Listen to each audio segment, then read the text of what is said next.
मुंबई असेल, पुणे असेल, ठाणे असेल, महाराष्ट्रात अनेक शहर आणि खास करून ही शहरं आपली मुंबई, ठाणे आणि पुणे इथे लोकांचे जे हाल झालेत हे आपल्या सर्वांना दिसलेले आहेत, आपण स्वतः अनुभवलेले आहेत. कालच्याच ह्या अर्ध्या एक तासाच्या पावसामध्ये, म्हणजे पाऊस अर्थात पुढचे 3-4 तास चालला, पण अर्ध्या 1 तासाच्याच पावसामध्ये मुंबई ठप्प झाली होती. आणि मला वाटतं 2005चा जो पाऊस होता, ढगफुटी होती, तेव्हा 900 mm पाऊस झाला होता. त्यानंतर पहिल्यांदाच काल वेस्टर्न एक्सप्रेस हायवे हा पूर्णपणे भरला होता. आपण पाहिलं असेल अनेक ठिकाणी तुंबलं होतं. मेट्रो ज्या नवीन उद्घाटन झालेले आहेत ह्या वर्षी किंवा मागच्या वर्षी, तिथे पाणी गळायला लागलं होतं. रेल्वे ठप्प झाली होती. BMCचं ट्विटर हँडल वगैरे जे आम्ही सुरू केलेलं होतं, मग मुंबई पोलिसांचं हँडल असेल, ह्या सगळ्या गोष्टी ज्या नागरिकांना मदत करायच्या, त्वरित रिस्पॉन्स द्यायच्या, त्या काल कुठे होत्या काही कळल्याच नाहीत. आणि मुख्य गोष्ट म्हणजे कुठेही काही असलं मुंबईत, पहिले फोटो काढायला जातात ते 2 घटनाबाह्य सरकारमधले पालकमंत्री, एक स्वतः बिल्डर आणि दुसरे जे पालकमंत्री घुसतात सगळीकडे जात असतात, ते काल कुठे होते हे कोणालाच कळलं नाही. कालच एका परिषदेमध्ये, कॉन्क्लेव्हमध्ये जे घटनाबाह्य मुख्यमंत्री आहेत त्यांनी सांगितलं होतं, जी एक जुनी टेप होती त्यांची, की पुढच्या 1-2 वर्षात मुंबई पॉटहोल फ्री करणार. 2.5 वर्ष झाली आता जवळपास त्यांच्या ह्या घटनाबाह्य राजवटीला. मागच्या वर्षीचा रस्त्याचा घोटाळा असेल किंवा ह्या वर्षीचा रस्त्याचा घोटाळा असेल, दोन्ही मी एक्सपोज केलं. आणि दोन्ही एक्सपोज केल्यानंतर अजूनही आपण पाहत आहे की रस्ते अनेक ठिकाणी खोदून ठेवलेले आहेत, पण कुठेही अर्धा किलोमीटर पण काम रस्त्याचं कॉन्क्रिटीकरणचं हे झालेलं नाही. तसंच आपण पाहिलं असेल, काल त्यांनी एक प्रश्न विचारला, उलट पत्रकार जे विचारत होते ना, काही पाणी भराय क्या इस बार, देखा आपने? आणि बोलताच क्षणी पुढच्या अर्ध्या तासात पाणी भरायला लागलं. मुख्य गोष्ट हीच राहते की मुंबई असेल, पुणे असेल, ठाणे असेल, महाराष्ट्रात अनेक शहरं अशी आहेत जिथे गेल्या 2 वर्षात महानगरपालिकेच्या निवडणुका झालेल्या नाही आहेत, स्थानिक स्वराज्य संस्थेच्या निवडणुका झालेल्या नाही आहेत, महापौर नाही आहेत, नगरसेवक नाही आहेत. तर नागरिकांनी जायचं तरी कोणाकडे, हा एक प्रश्न पडतोच. पण दुसरी बाजू ही पण आहे की जरी या स्थानिक स्वराज्य संस्थेच्या निवडणुका झाल्या नसतील तरी हा सगळा कारभार प्रशासकांच्या माध्यमातून स्वतः घटनाबाह्य मुख्यमंत्री जे नगरविकास खातं त्यांच्याकडे आहे ते चालवत असतात. त्यांचे काही टोळी आहे, प्रत्येक काही गोष्ट ठरवून दिलेली आहे, पोर्टफोलिओ त्यांच्याच टोळीमध्ये वाटप केलेलं आहे की रस्त्याचे कॉन्ट्रॅक्ट कोणी बघायचे, इमारतांची कॉन्ट्रॅक्ट कोणी बघायचे, ह्या कॉन्ट्रॅक्टरना कोणी सांभाळायचं. प्रत्येक कामात एस्केलेशन झालेलं आहे, पण कुठेही काम झालेलं नाही आहे. आणि एवढे अकार्यक्षम घटनाबाह्य मुख्यमंत्री या महाराष्ट्राने आधी कधीही पाहिले नसतील किंवा देशाने कधी पाहिले नसतील. मला वाटतं ही महत्त्वाची गोष्ट. गेली 2 वर्ष आम्ही अजून एक विषय सातत्याने मांडत आलेलो आहोत. मुंबईसारख्या शहराला 2 वर्षामध्ये 15 असिस्टंट कमिशनर नाही आहेत, अजूनही नेमणुका बाकी आहेत. हे का होतं, हे कशासाठी होतं? काही ठिकाणी एक्झिक्युटिव्ह कोणीतरी ॲडहॉक चार्ज देऊन ठेवलेला आहे, कुठे एक्झिक्युटिव्ह इंजिनियर असेल, कुठे अजून कोण असेल, पण वॉर्ड ऑफिसर नेमले नाही आहेत. म्हणजे मुंबई असेल, पुणे असेल, ठाणे असेल, आपण पाहत आहे गेल्या काही दिवसांमध्ये आणि खास करून काल VIP मुवमेंट असली की रस्त्यावर ट्रॅफिक पोलीस लागतात, पण काल जी ट्रॅफिकची कोंडी झाली, जी रेल्वेमधून प्रवास करणाऱ्यांची हालत झाली, मेट्रोमध्ये जी काही गर्दी पाहिली, घाटकोपरच्या मेट्रो स्टेशनचा व्हिडिओ सगळीकडे फिरत आहे, एवढं भयानक चित्र मुंबईने कधीही पाहिलं नव्हतं आणि एवढं भयानक राजवट किंवा काम कधीही पाहिलं नव्हतं. कालच आपण बघितलं तर एका महिलेचा मृत्यू झालेला आहे गटारात वाहून. हो, पण त्याच्यावर आता काय परत ऑर्डर एन्क्वायरी केलेली आहे, SIT करतील, सगळं करतील. पण परत मी तुम्हाला सांगतो की हे प्रश्न का उद्भवत आहेत, कारण आज मुंबईकडे किंवा पुण्याकडे किंवा ठाणेकडे लक्ष देण्यासाठी कोणी नाही आहे. आपल्याला आठवत असेल, आम्ही हिंदमाताचं जेव्हा काम केलं ते खरं तर काम चालू असायला पाहिजे होतं. काल तिथे पाणी भरायलाच नाही पाहिजे होतं. मुंबईत अनेक ठिकाणी आमच्या काळात आम्ही पंप्स लावायचो, ब्रिमस्टोअरचे प्रोजेक्ट्स केले होते. काल कुठेतरी एक सुद्धा अधिकारी तुम्हाला रस्त्यावर दिसलं का? मुंबई महानगरपालिकेचे प्रशासक असतील, पुण्याचे असतील, ठाण्याचे असतील, रस्त्यावर दिसले का की पंप चालू आहेत का? सगळं काय झालेलं आहे की आम्ही जेव्हा 10-12 वर्षापूर्वी डिझास्टर कंट्रोल रूम ही देशातली सर्वात मॉडर्न बांधल्यानंतर हे जे आत्ताची जे राजवटीतले मंत्री आहेत त्यांना वाटतं तिथे गेल्यानंतर फोटो आल्यानंतर सगळं काही आटोक्यात येतील. असं नसतं. ते काय थिएटर नाही जाऊन पिक्चर बघण्यासाठी, अरे वा इथे पाणी किती तुंबलंय, तिथे पाणी किती तुंबलंय. ती डिझास्टर कंट्रोल रूम एवढ्यासाठी आहे कारण जे अधिकारी आहेत त्यांना तिथे कळावं की काय आपण लगेच ॲक्शन घेतली पाहिजे. आणि काही लोक जे रस्त्यावर असायला पाहिजेत, ज्यांनी त्वरित आदेश दिले पाहिजेत, कामं केली पाहिजेत, ते कुठेही दिसले नाहीत. यामध्ये आपण दरवर्षी पावसाळ्यामध्ये ठिकठिकाणी जिथं सकल भागात पंप लावले जातात, पण ह्या वर्षी पंप लावले का? पंप लावले होते पण ते चालू नव्हते. एक्झॅक्टली हीच माहिती आहे. अनेक पंप चालत नाही आहेत. मग पंपिंग स्टेशन हे वेळेवर चालू करायला लागतं, ते चालू झाले होते का? काल वेस्टर्न एक्सप्रेस हायवे कसा पाण्याने भरलं? म्हणजे एवढं लगेच पाण्याने कधीही भरलं नव्हतं. हायवे 2005च्या ढगफुटीत भरल्यानंतर काल भरलं. जी घाटकोपरला आपण पाहतोय जी घटना घडली, जेवढे तिथे लोक होती त्या मेट्रो स्टेशनला असतील किंवा रेल्वे स्टेशनला असतील, तिथे पोलीस बंदोबस्त दिला होता का? जे आजूबाजूला गराडा घेऊन फिरतात, हे कॉन्वॉयमध्ये मोठे मोठे मोटर घेऊन फिरतात, तेच बंदोबस्तात काल लावले असते तर लोकांची ही गैरसोय झाली नसती. भांडूपमध्ये सुद्धा दरड कोसळलेली अशा घटना वारंवार घडतात. यांना सुद्धा घडलेला संरक्षण भिंतीचा मुद्दा अजूनही. संरक्षण भिंत मला आठवतं, मी पालकमंत्री असताना आमच्या DPC मधून प्रत्येक मतदारसंघाला जी काही संरक्षण भिंत गरजेची होती तो फंड दिला होता. आमचं सरकार पडल्यानंतर हे सगळं काम ठप्प झालेलं. आणि एकंदर हेच सांगतोय मी की काल रेल्वे असेल, काल BMC असेल, काल MMRD असेल, काल SR असेल, ह्या सगळ्या ज्या संस्था आहेत ज्या मुंबई चालवतात आणि स्वतःला टाउन प्लॅनिंग अथॉरिटी म्हणून तर नेमून घेतलेलं आहे, त्या काल होत्या कुठे?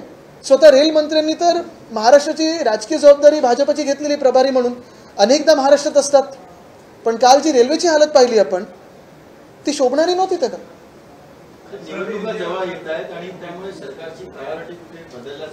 सरकारची ह्या राजवटीची प्रायोरिटी पहिल्यापासून कॉन्ट्रॅक्टर आणि पैसे आणि खोके एवढीच होती. आपल्याला आठवत असेल 2022 साली असेल किंवा मागच्या वर्षीचा मोर्चा देखील असेल, आम्ही महानगरपालिका काढलेला, तो ह्याच कारणासाठी काढला होता. साधी गोष्ट आहे, 15 वॉर्ड ऑफिसर नेमायला तुम्हाला 2.5 वर्ष का जातात? वॉर्ड ऑफिसर हे मिनी म्युन्सिपल कमिशनर असतात.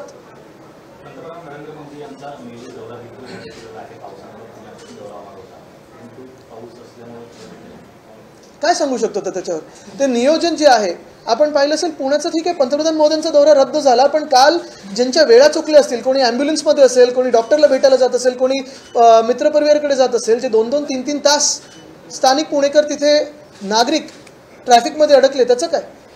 सावंतदा मोदी हे पुण्यात येणार होते मेट्रोच्या उद्घाटनासाठी, परंतु आता हा दौरा रखडला आहे. जसं ऑनलाईन अधिकतर ते उद्घाटन करतात, ते जर केलं असतं तर पुणेकरांना मेट्रोचा लवकर लाभ घेता आला असता. नाही, भाजपाने वरती त्यांच्या हेडक्वार्टरमध्ये सांगावं की पुणे काही परदेशात नाही आहे, तर येणं बंद होईल, आपल्याच देशात आहे. अमित शहा महाराष्ट्रात दौऱ्याला 3 ठिकाणी तुम्ही नागपूर, नाशिक आणि कोल्हापूर या ठिकाणी सहभागी केले. त्यामुळे म्हटलं की खास करून ठाकरे आणि पवार यांचे जे पक्ष आहेत ते खालच्या लेवलपर्यंत, बूथ लेवलपर्यंत फोडा असं भाजपच्या कार्यक्रम. हेच त्यांचं राजकारण आहे. आणि परत मी तुम्हाला एकदा ह्याच गोष्टींवर आणेन की हे राजकीय जे काही वक्तव्य येत आहेत ती सगळी ठीक आहेत, पण तुम्ही 2 वर्षात आमचं महाराष्ट्र लुटला, आमची मुंबई लुटली, आमचं पुणे लुटलं, आमचं ठाणे लुटलं. तुम्ही जे नॅशनल हायवे असतील किंवा आमचे गल्लीतले रस्ते असतील ते बेकार केले, तुमचे कॉन्ट्रॅक्टर्स आमच्यावर लादले, तुमचं राजकारण आमच्यावर लादलं, तुमचं फुटीचं राजकारण आमच्यावर लादलं, पक्ष फोडायचे, परिवार फोडायचं, धर्मांमध्ये वाद निर्माण करायचा, हे सगळं करून जी राजवट तुम्ही आम्हाला दिलेली आहे ती काल आपण पाहिली. अर्ध्या तासाच्या पावसामध्ये कसं मुंबई पुणे ठाणं भरलं होतं, पाणी सगळीकडे तुंबलं होतं. आणि हे काय पहिल्यांदा नाही झालं या पावसामध्ये, पुण्यात तर 2दा पूर ऑगस्टमध्ये येऊन गेलेला आहे आणि मग हा आता कालचं 3ऱ्यांदा पाणी तुंबलेलं आहे. हे सगळं ह्याच्यावर कोणी काल एक तरी व्यक्ती जी आमच्यावर टीका करते किंवा आम्हाला शिवाय देत असते, जेव्हा काही बोलत असतं, आरोप करत असतं, आमचे पक्ष फोडण्याचा प्रयत्न करतं, एक तरी राजकीय व्यक्ती त्या पक्षांमधून, मग भाजपमधून असेल, मिंदेंमधून असेल, काल तुम्हाला TV समोर आली आहे का उत्तर देताना? आणि हेच जेव्हा आमचं सत्ता होती मुंबई महानगरपालिकेत, आम्ही मुंबईकरांची सेवा करायचो, काही घडलं तरी आम्ही तुमच्या सोबत असायचो, तुम्हाला उत्तर द्यायला आणि नागरिकांना उत्तर द्यायला आमच्याकडे जे काही माध्यमं असायची त्याच्यातून आम्ही उत्तर द्यायचो आणि स्पष्टता जी काही असायची ती द्यायचो, अकाउंटेबल होतो. मेट्रो आहे त्याचं काम कुठेतरी अर्धवट आहे आणि त्यामध्येच त्या महिलेचा मृत्यू झालेला आहे. अनेकदा BMC कडनं त्या आरेच्या जी मेट्रो आहे त्याला पत्र लिहिण्यात, BMC कडनं अनेकदा अशा मेट्रोसाठी पत्र गेलेली आहेत. तुम्हाला सांगतो, BSTचा प्रत्येक वर्षी 20 कोटीचा लॉस होतो, कारण जे बॅरिकेड्स लागलेत त्याच्यामुळे. तो रेव्हेन्यू भरून काढणार आहे का मेट्रो? त्याच्यानंतर वरळीत पण असेल, कुठेही असेल, जी स्लरी निघायची मेट्रो तिची, आमचं सरकार असताना आम्ही सगळ्यांना एकत्र बसवायचं सगळ्या या यंत्रणेला आणि मग कुठे काही काम अडलं आहे का, कुठे काही पेंडिंग आहे का हे सांगायचो. पण आता ताळमेळच नाही आहे, कारण जे पालकमंत्री आहेत ते नुसतं BMCमध्ये आम्हाला ऑफिस कसं मिळेल तेवढ्यावरच त्यांचं लक्ष होतं, म्हणजे ज्या बिल्डिंग फाईल आहेत ते लगेच क्लिअर होतील. डिफेमेशन केस प्रकरणी संजय राऊत यांना 15 दिवसाची सजा सुनावलेली आहे. काय वाटतं की परत एकदा? मला वाटतं ते कशालाही घाबरत नाहीत, ते त्यांचं उत्तर देतील. राऊत साहेब तुम्ही पाहताय लढतायत सगळीकडे. पण तुम्हाला परत एकदा मी ह्या मुद्द्यावर आणीन की काल मुंबईसाठी, पुण्यासाठी, ठाण्यासाठी ह्या घटनाबाह्य सरकारमधून, ह्या राजवटीमधून ज्यांनी मुंबई लुटली आहे, पुणे लुटलंय, ठाणे लुटलंय, एक तरी व्यक्ती नागरिकांमध्ये समोर तिथे मदतीला आला का आणि उत्तर द्यायला होता का? अरे आपने पहली बार समय पे क्वेश्चन पूछा है, नहीं तो आप बाहर पूछते हर बार। 1.5 से 2 घंटे की बारिश में ही मुंबई ठप हो गई। एक महिला मैं रोड में गिर के मर भी गई। क्या कहेंगे कि सरकार कहाँ से कहीं दिख नहीं रही?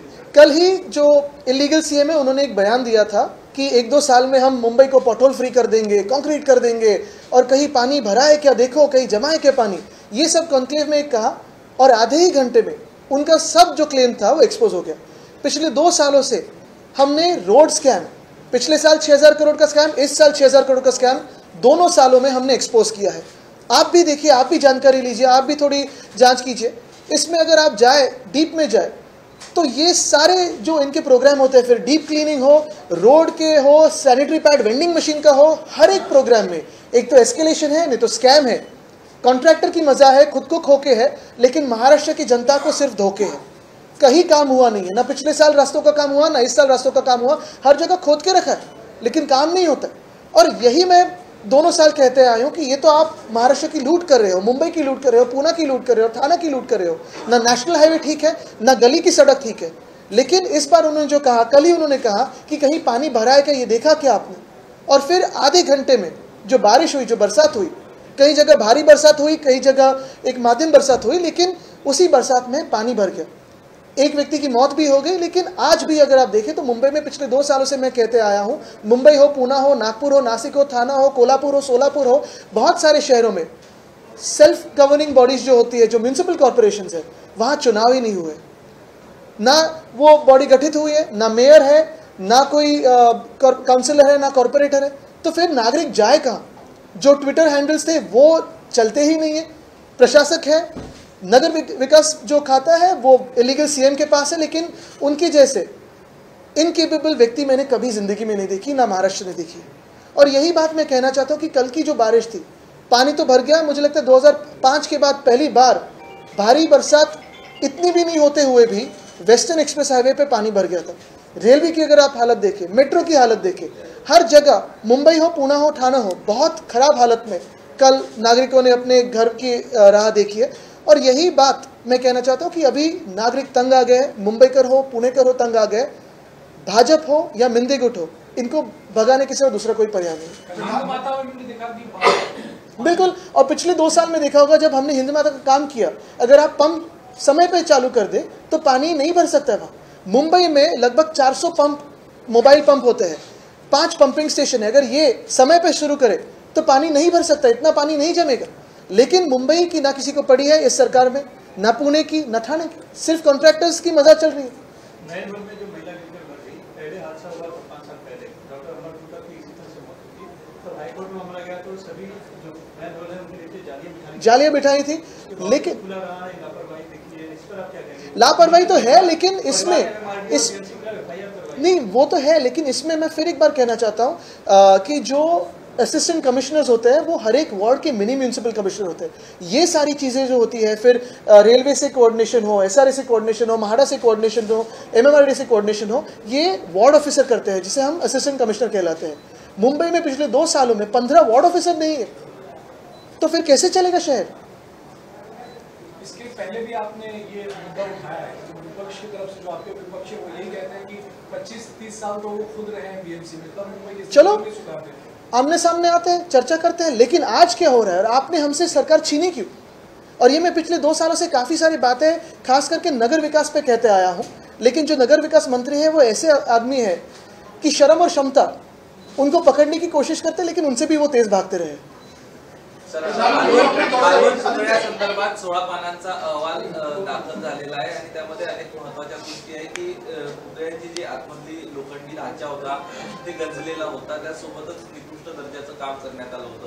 एकीकडे 16 पानांचा अहवाल दाखल झालेला आहे, दुसरीकडे पुन्हा एकदा 20 कोटी रुपयांची नव्याने निविदा काढण्यात आलेली आहे। मला वाटतं ह्याच्यावर सगळी आम्ही चौकशी तर करणार आहोत, कारण त्यावेळी देखील आपल्याला आठवत असेल उद्घाटनाच्या वेळी मूर्तीपेक्षा जास्ती हेलिकॉप्टर्स आणि उत्सव मूर्तीवर खर्च झाला होता। ह्याच्यातून चांगलं काहीतरी निघेल असं तिकडचे स्थानिक जे गद्दार आहेत ते म्हणाले होते। आता खोके किती मिळतात ह्याच्यावर त्यांचं लक्ष असेल, पण ह्याच सरकारने, भाजपने स्टॅच्यू ऑफ युनिटी जी बनवली गुजरातमध्ये ती पक्की बांधली आहे। मग आमच्याकडे ते छत्रपतींचं स्टॅच्यू कसं आहे तुम्ही केलं?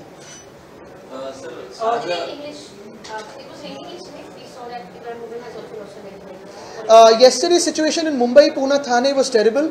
Lot of citizens yesterday were stuck in traffic, be it on the roads, be it in the railways or the metros. The metro stations have started leaking. There was overcrowding. There was almost a stampede at one of the metro stations. And yesterday we saw that none of the guardian ministers, none of the people responsible in this regime were out on the streets to either answer the people or help the people. Generally, the Twitter handles of BMC or Mumbai Police or every agency that have been active. Yesterday we saw none of this.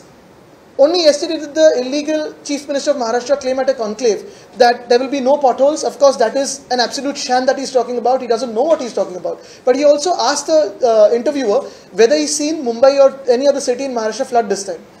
In August of this year, Pune has flooded twice. Yesterday you saw Mumbai, Thane, Pune and many other cities having flash floods, waterlogging and floods yesterday within a few minutes of it starting to rain. Probably for the first time after 2005 has the Western Express Highway flooded so badly. And yet, yesterday or today, there has been nobody from the regime to answer the people of what has happened. Sir, you have been speaking of contractors and how they are being favored by the state government. A new line is coming into light where the cabinet has approved a 5 crore land to Chandrasekhar Bavankuley, despite there was a denial from the finance department. But did Mr. Bavankuley get his land in Macau or here in Maharashtra? Oh, in Maharashtra, okay. He's getting any big casino from there or what? He has denied all charges, stating that he's not president of that school or not into the board of member of the trustee. How do you see that? I think if you see in the past 3 or 4 cabinets, and I will be holding a detailed press conference on that, the amount of spending and land distribution that has happened in terms of contractors, in terms of politicians, in terms of favored people and favorite people, it is very, very sketchy. When we form our government after the state elections here in November, we will be inquiring into every cabinet decision that has come about in the past 3 months, especially in the past 3 cabinets, especially with regards to spending on highways, on roads and infrastructure projects. And let it be known that no officer or politician will be spared if we find any scam or unforeseen escalation. Thank you.